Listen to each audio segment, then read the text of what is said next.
Kemudian dipilih oleh Rasulullah yang ahli ibadah ini hidup di zaman Nabi, namun nggak pernah ketemu sama Rasulullah, nggak pernah ketemu berjumpa dengan Rasul, tapi Rasulullah kangen, pengen banget ketemu. Orang kalau belum pernah berjumpa tapi menaruh cinta, bagaimana tuh? Kita sama orang perempuan belum pernah ketemu di PRT, kita iya Pak Gunawan, PRT Gunawan, PRT Jokonya luar. PRT Gunawan belum pernah ketemu sama artis Syahrini misalnya, tapi dia demen banget sama Syahrini, ngeliat juga belum pernah. Kira-kira bagaimana tuh RT akalnya? Kalau mana kurang sehat kali akalnya, begitu. Rasulullah begitu, belum pernah ketemu sama sosoknya orang, namanya Uwais Al-Qarni.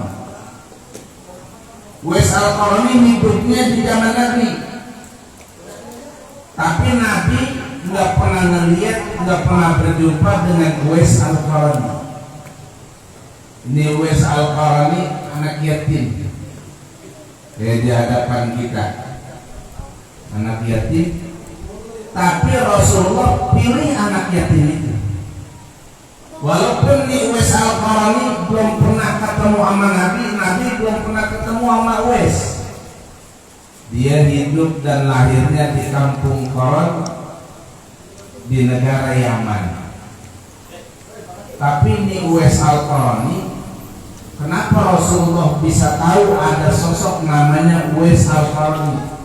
Karena ketika Isra wal Mi'raj, Nabi ngelihat Uwais Al-Qarni di alam langit sedang sujud. Lalu Rasulullah bertanya kepada Allah, ya Allah, itu siapa yang aku lihat yang sedang sujud nunduk, yang bagian wajahnya ditutup dengan sorbannya? Kata Allah, hada ummatuka ya Muhammad, dia ini adalah umatmu ya Muhammad. Namanya siapa? Uwais, yang tinggalnya di kampung Qaran. Orangnya belum mati, tapi di langit sudah ada. Nabi melihatnya di langit. Lalu kemudian diceritain, ternyata di Uwais Al-Qarni anak yatim. Dia punya seorang ibu. Ini buat yang masih adik-adik yang masih punya ibu, yang masih ada orang tuanya sebelah, gambaran berbaktinya ini anak, ini kita kepada orang tua. Uwais Al-Qarni ditinggalkan oleh ayahnya, dia tinggal hanya sama ibunya, dan ibunya sakit, lumpuh, nggak bisa jalan. Tumbuh dewasa nih Uwais Al-Qarni, ibunya. Lalu kemudian nih cerita Uwais Al-Qarni, ibunya mau pengen berangkat haji, karena lumpuh nggak bisa jalan, bagaimana? Anak sapi selama 8 bulan digendong-gendong dari rumahnya, berangkat ke atas gunung, bawa gendong, ditaruh di pundaknya tuh anak sapi, anak lembu, sampai di atas gunung, turun lagi, balik ke rumahnya. Begitu setiap hari selama 8 bulan.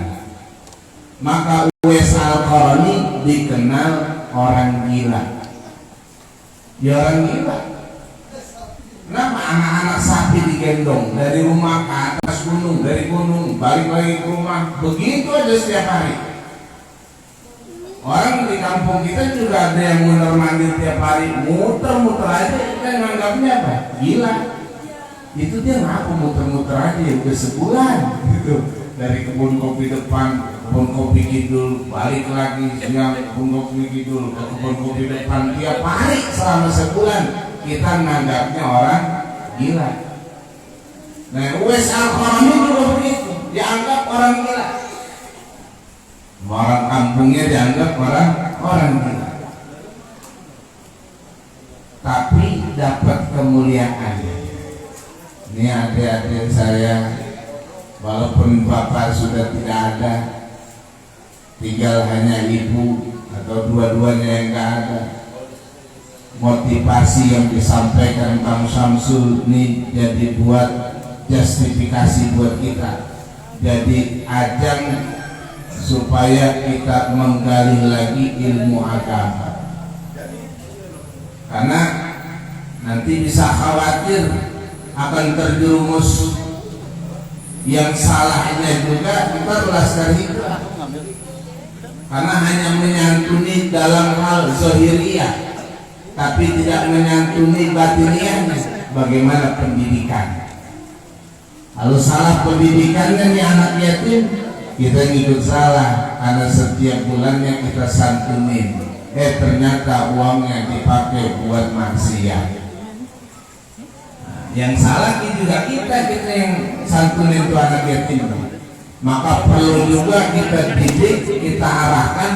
Nah ini yang masih ada ibunya sebagai kontrol untuk menyelamatkan kita, anak kita yang menyelamatkan kita di dunia dan juga di akhirat. Ini contohnya Uwais Al-Qarni. Dia gendong anak lembu sebagai latihan 8 bulan. Akhirnya Rasulullah karena sudah berprediksi, sudah tahu bakalan orang ketemu sama Uwais. Itu hebatnya ilmunya Rasulullah.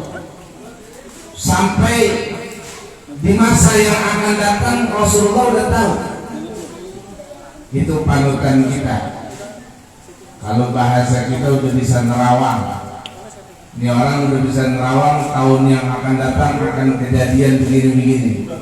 Dan Rasulullah begitu ketika sama Uwais, nggak bakalan ketemu walaupun Rasulullahnya masih hidup dan Uwais Al-Qarni juga pun masih hidup. Tapi kata Rasul, aku nggak pernah berjumpa dan tidak akan pernah berjumpa dengan Uwais Al-Qarni. Sehingga Rasulullah berpesan kepada Sayyidina Umar, wahai Umar bin Khattab, kau nanti akan saksikan, kau akan berjumpa dengan sahabatmu namanya Uwais Al-Qarni dari kampung Qaran. Sampai kata Nabi, rubba as'ad wa akbar law aqsama 'ala Allah la abarra. Dalam hadis yang sahih, wahai Sayyidina Umar, ada sosok yang jarang ada, yaitu As'as, seseorang yang kerdil, pendek, hitam, akbar, kusam, kusut, kumuh, dan dia miskin. Kira-kira di kebun kopi ada nggak yang begitu? Ada. Hitam, pendek, kerdil, jelek, miskin, itu ada nggak kira-kira di kebun kopi? Yang rambutnya kayak kambing gembel, marong, kayak ada, kira nggak ada, dan nggak ada di kebun kopi ada kayak Uwais. Tapi orang yang ada di langit, makhluk yang ada di langit kenal namanya Uwais. Ini bisa jadi orang yang ada di langit, penduduk langit kenal sama marong. Belum tentu sekebun kopi kenal sama marong. Dia saya juga baru kenal sekarang, namanya marong. Temennya mati berarti ya. Nah, kembali kepada Uwais Al-Qarni. Kata Rasulullah, rubba as'as akbar law aqsama 'ala Allah la barra. Hai Umar bin Khattab, Uwais Al-Qarni ini orangnya hitam, pendek, kerdil, rambutnya keriting keripok, kalau ditarik jepret lagi kayak kambing gembel. Tapi lau aqsama 'ala Allah la abarra, kalau udah berdoa, doanya pasti dikabul. Ini maka siang hari ini kita kumpulin nih anak yatim. Biar apa? Karena nih anak yatim kayak Uwais Al-Qarni, doanya makbul. doanya langsung diijabah tanpa perantara. Nah ibu, selamatkan, amankan nih anak. Walaupun suami kita sudah meninggalkan kita, kita dapat amanat mandat dari Allah untuk ngurus sosok doa yang kagak bakalan ditolak sama Allah. Cuma kadang-kala nih kita yang kagak yakin. Iya, rata-rata begitu ya.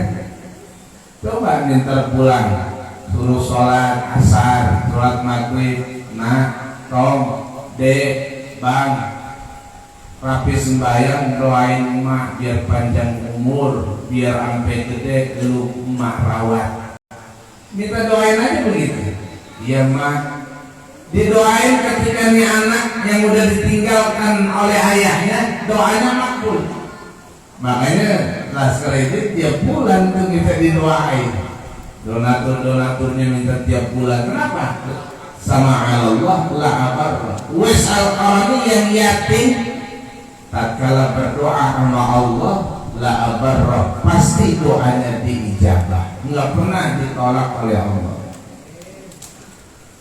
Sehingga kenapa bisa begitu? Rasulullah demen cinta, kagak pernah ketemu tapi sayang sama Uwais, kenal sama Uwais tapi nggak pernah ketemu. Sampai nitip pesen, wahai Umar, nanti kalau ketemu sama Uwais al-Qarani sampaikan salamku buat dia. Akhirnya Abu Bakar As-Siddiq wafat, digantikan sama Umar bin Khattab. Nah Umar bin Khattab ingat pesan Rasulullah, suruh cari Uwais al-Qarani, karena ada salam dari Rasulullah, ciri-cirinya dikasih tahu. Itu kan Uwais al-Qarani sebelum emaknya berangkat haji latihan gendong apa? Anak sapi, sehingga di bagian pundaknya ini ada cacat lecet yang kita nyebutnya kapalan. Di bagian sininya ada tanda bekas kapalan. 8 bulan gendong tuh anak sapi, dari bobotnya 30 kg jadi 200 kg. Karena ibunya nggak bisa jalan. Dari Yaman ke Mekah itu perjalanan naik pesawat 4 jam. Ini jalan kaki. Emaknya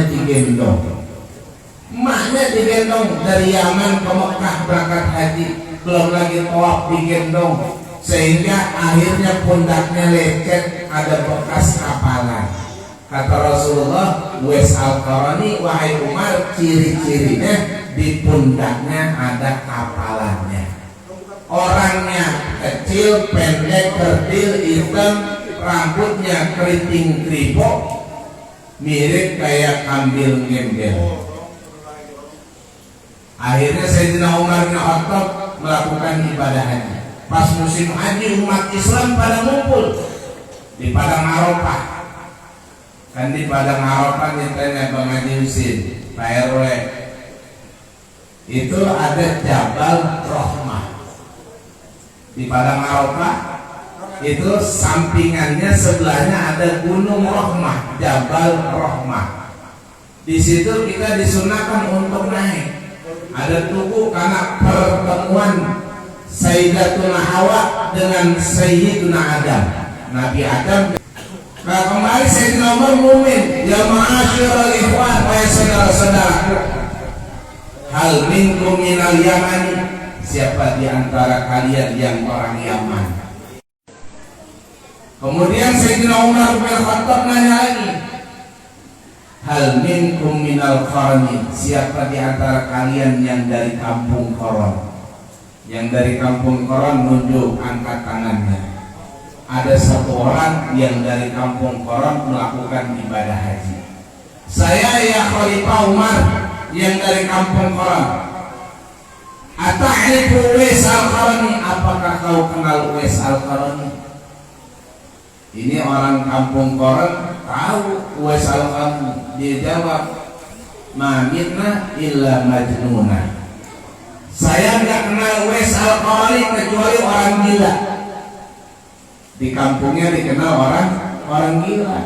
Biarin ini Laskar Hijrah dikatakan gitu, ambil dari Uwais Al-Qarni, walaupun dikatakan orang gila, tapi alam langit, penduduk langit kenal sama Uwais. Biarin ini Laskar Hijrah misalnya dikata-katain, tapi alam langit akan kenal Laskar Hijrah. Biarin nih kita yakin piatu, asalkan malaikat dan alam langit, penduduk langit kenal sama kita. Itu Uwais Al-Qarni dikenal orang gila. Kata Sayyidina Umar bin Khattab, itu yang saya cari, yang orang gila. Diantarin sama nih orang ke kampung Koron, ke kampungnya, pulang selesai haji dia berangkat ke kampung Koron. Biasanya khalifah ini si Uwais Al-Qarni lagi gembala kambing. Nah, kebetulan di depan jauh di sana ada gerombolan kambing. Dideketin sama Khalifah Umar bin Khattab sama Sayyidina Ali bin Abi Thalib. Dideketin nggak kelihatan orang. Pas sampai di kerumunan, di tengah-tengah kerumunan kambing ada sosok manusia yang sedang sujud. Uwais Al-Qarni.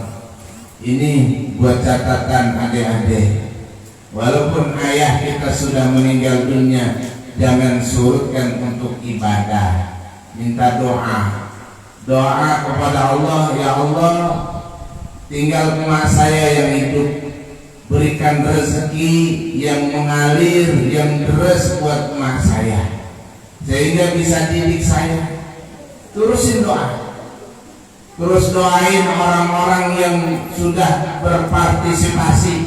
Ya Allah, berikanlah rezeki yang luas dan kabulkanlah hajat-hajatnya orang yang telah menyantuni saya setiap bulan.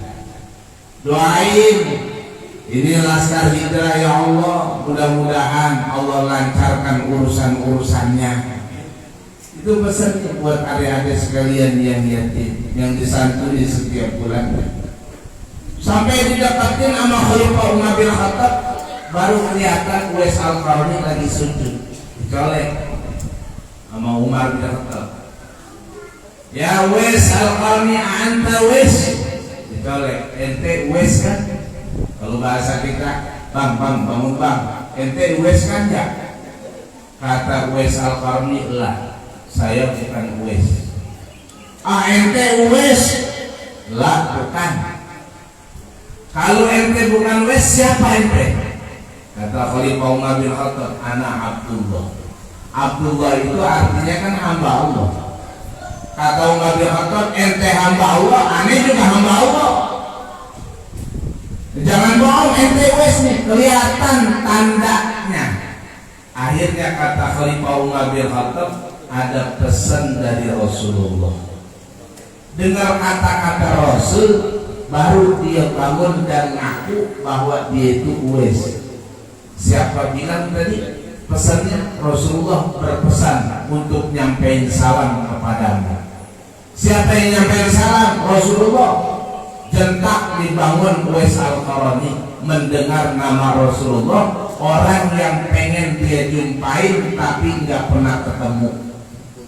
Terus sosok Rasulullah tanamkan di dalam hati cinta kepada Rasulullah Sallallahu Alaihi Wasallam, sehingga akhirnya Khalifah Umar bin Khattab nanya sama Uwais, Uwais Al-Qarni, ente punya amalan apa bisa Rasulullah mesen memberikan salam, saya disuruh cari, kau adanya di mana, susah saya ketemuinnya. Ternyata ada di kampung Koron dan kau sedang mengembala kambing.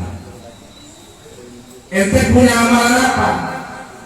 Kata Uwais Al-Qarni, saya nggak punya amalan. Ente jangan bohong, Rasulullah tuh bisa merawang ke arah ke depan.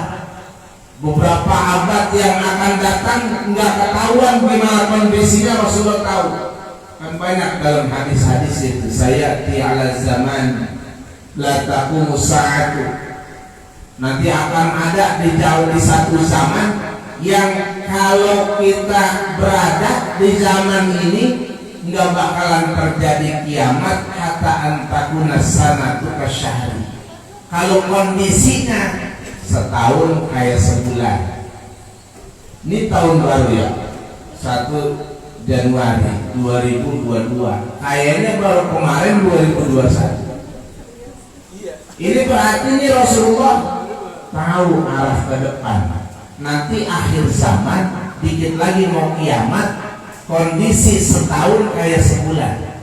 Seakan-akan sebulan kayak seminggu, seminggu kayak sehari, sehari kayak sabut kelapa kapas yang kebakar api. Cepat. Ini kita tadi saya jam 2 lewat 20. Nah sekarang udah mau jam 3. Jam 3 kurang 10. Ntar tahu-tahu asar. Habis asar kita pulang mandi, tahu-tahu apa? Maghrib. Maghrib rebahan, pulang sembahyang maghrib, atau habis sholat maghrib rebahan, atau isya. Isya habis isya terus kemudian kita makan malam, tidur istirahat, tahu-tahu udah subuh. Habis subuh sholat subuh, kemudian kita sarapan, tahu-tahu udah johor. Apalagi ibu-ibu bangun pagi subuh, kemudian nyiapin sarapan, nyiapin buat makan siang, masak, tahu-tahu johor, kemudian dia sholat istirahat bentar, ngurusin anak, tahu-tahu udah asar. Habis sholat asar udah mulai masak lagi buat sore anak-anaknya dia suguhin makan untuk makan malam, tahu-tahu udah maghrib. Itu cepat dalam sehari. Makanya akhir zaman kata Nabi itu Rasulullah sampai tahu begitu.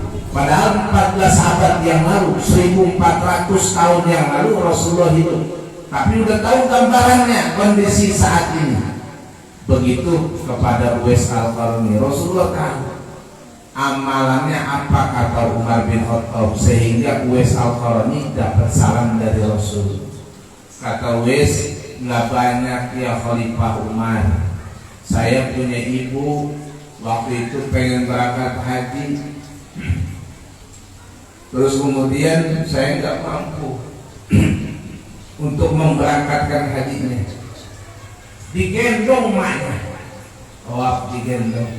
Dengan sebab berbakti kepada ibu, nih buat adik-adik yang ditinggal ayah, tinggal hanya ibu, berbakti sama ibu, dengerin kata-kata emak, dengerin kata-kata ibu, sayangin ibu. Apa yang ibu perintahkan lakukan, dan jangan tinggalin ibadah sembahyang. Itu kayak Uwais Al-Qarni bakalan ngangkat derajat ibunya dan orang tuanya di hari kiamat. Bahkan alam langit, malaikat satupun nggak ada yang kenal kecuali kenal sama Uwais Al-Qarni, seorang anak yatim yang ditinggal ayahnya yang berbakti kepada ibunya.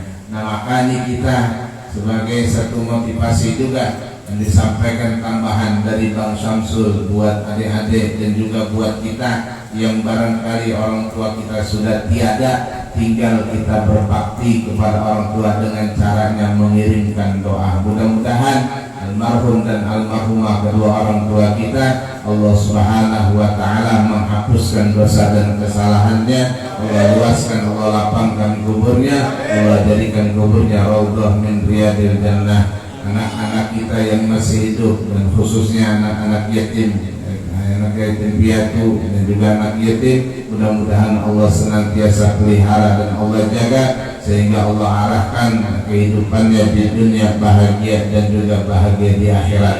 Orang-orang tua kita yang di hadapan kita, mudah-mudahan Allah panjangkan umurnya, Allah sehatkan jasmani dan rohaninya, Allah luaskan rezekinya, Allah mudahkan urusan-urusannya fid dini wa dunya wal akhirah. Ibu yang merawat anak yatim mudah-mudahan diberi kesehatan, sehat walafiat, murah rezekinya, dikabulkan hajat-hajatnya. Laskar hijrah yang mempunyai urusan-urusannya dilancarkan oleh Allah Subhanahu wa ta'ala, aktivitasnya diberi keberkahan dan rahmat dari Allah Subhanahu wa ta'ala. Ini saja barangkali yang bisa dapat saya sampaikan, kurang lebihnya mohon bukakan pintu maaf yang sebesar-besarnya. Adanallahu wa iyyakum ajma'in. Assalamualaikum warahmatullahi wabarakatuh.